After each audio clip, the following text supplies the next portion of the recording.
Hey everyone, welcome to another video.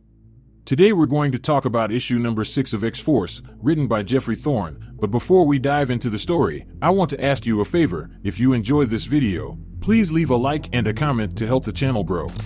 With that said, this issue opens several days later on board the Blackbird following the events of the previous issue. When we get there, we notice that there are two opposing voices arguing the positive and negative aspects of his decisions.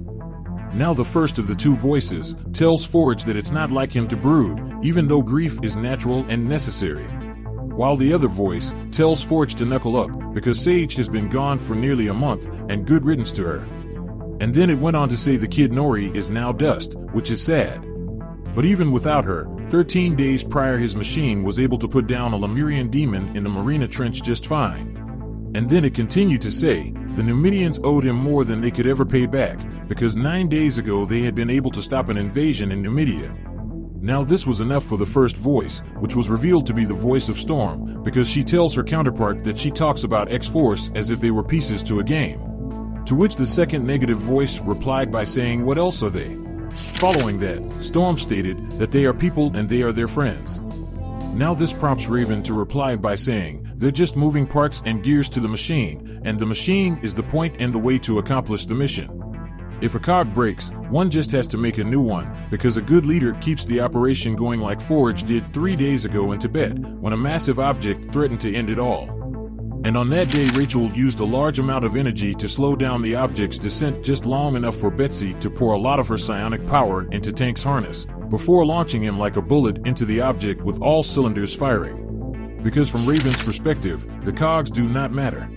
So with that said, Forge finally speaks and stated that Nori wasn't a cog, for she wasn't a part of the original design, and he didn't want to include her, but his damned power wanted to.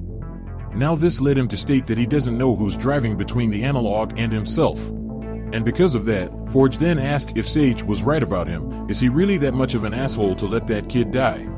To no one's surprise, both Raven and Storm provided conflicting answers. Now Storm backs her answer up by saying, grief keeps him human and anchored to the consequences of what he did. Now to that, Raven stated all that grief is just making him weaker, and being weaker is a bad thing, for he is a soldier and a killer. His whole life has been war, and from the time he first volunteered to now, Forge never had an opportunity to step away from it. Soldiers sometimes die, in fact, they die a lot, which is all a part of the game. And when they do, you bury them, you say some words, and if you have time you get back to the mission. Now all that may be true, but Storm had to clear up one thing Raven stated, and that was, in the beginning when he was young, he thought of himself as nothing but a soldier and a weapon in someone else's hand. Because he didn't want to feel the deaths he caused or the people he lost. He wanted to be a machine, but now, he hasn't been that boy for a long time, for now, he is a warrior. And warriors do feel those losses. So with yet another standstill, Raven stepped up and said this conversation is getting nowhere, because it isn't them that he should be pouring his guts into, but instead Nori. So as Raven changed into Nori, a third voice interrupted them and said, and I thought I had a problem talking to myself. Because on the next page, we see Sage entering into Forge's simulation. And when she arrives, she states that she is happy to see that Nori's death actually hit him hard enough for him to feel it. And then she went on to tell him that she broke into his home in Texas and she could have hacked into his VR from anyway, but she wanted privacy. And then she stated that Forge's security protocols are adequate, but they need firming up, because it took her 0.005 seconds to crack his firewall, which is something she could upgrade for him while they talked. Because the new Sage had was something Forge would not like at all. But see, that's the thing about facts, they are what they are. So basically, after she quit the team, she had some time to think, and while she was thinking she was reviewing everything that happened after Forge pulled her out of the hospital. Which means, she looked over every fracture, every moment up to and including Serge's death. And in conclusion, she realized that the fractures were not natural, in fact, she believed there was someone behind them. In Sarachishire, 2 days before the fracture, the Fujikawa Research Group was doing business as usual. And during that time, while Sage was there, she ran a scan and discovered a person of interest by the name of Dr. Corazon. Now this doctor has a PhDs in applied physics from MIT and Imperial College before she was 20. Dr. Corazon also wrote a treatise bridging the works of Artephius and Schrödinger. But see, she also works on quantum physics and hermeticism, which ties into alchemy and magic. On top of that, this doctor also was linked to every location that was attacked as well. She also attended a diplomatic event at the Wakandan Embassy in Cape Town, and while she was there she met with Dr. Nkiti Abara, the spellmaster they fought in Wakanda. 10 hours before Nuclear attacked she was in Florida Beach, which was 15 miles from Hart's home and the Nexus. So with all her evidence put forward, Sage then tells Forge that she is 99.9% positive that she is deeply involved in this. And if she is, then she is a Proteus level threat. And to make this whole situation worse, there are one last twist in this whole thing, and that is Corazon died 5 years ago. Because it seems she was a bit of a wild child when she wasn't in the lab. About 5 years ago, she drove her custom-built Ferrari off a Greek cliff straight into the Mediterranean. Some of her car was recovered, but not her body. So of course she was declared dead. Now with this info dump, Forge responded by saying, so she fakes her own death, goes dark for years, and then reemerges along with the fractures. And right when all of this was coming to light, in the background, we noticed the woman on the beach get up and walk straight toward them and transform into the X-Force's newest enemy, La Diabla.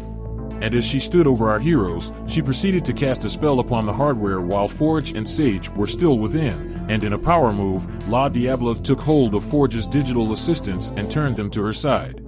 So with the situation going from bad to worse, Sage made a shocking discovery, and that was she could now feel everything around her in the VR, including the blade the virtual Mystique drove in her shoulder.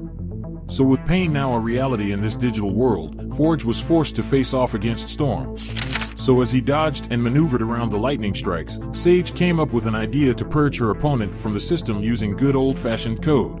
So as the battle continued, Sage was able to survive just long enough to do what she intended and delete the virtual Raven from the battle for good. Now this was something La Diabla couldn't have happened, so with a mix of alchemy and science, she took a hold of Sage and lifted her into the sky and said, "You are nothing, and this whole thing is for him," only referring to Forge. With that said, before La Diabla was able to kick her from the VR, Sage yelled for Forge to wake up, because she attacked the software, not the hardware. And with that one last warning, Sage was kicked from the system and awake back in Forge's home, hoping he got the message.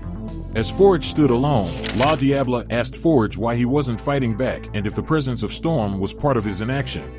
But that is when Forge replies by saying he loves Storm, but that was in the past. Now, he thinks he is paying for Nori's death.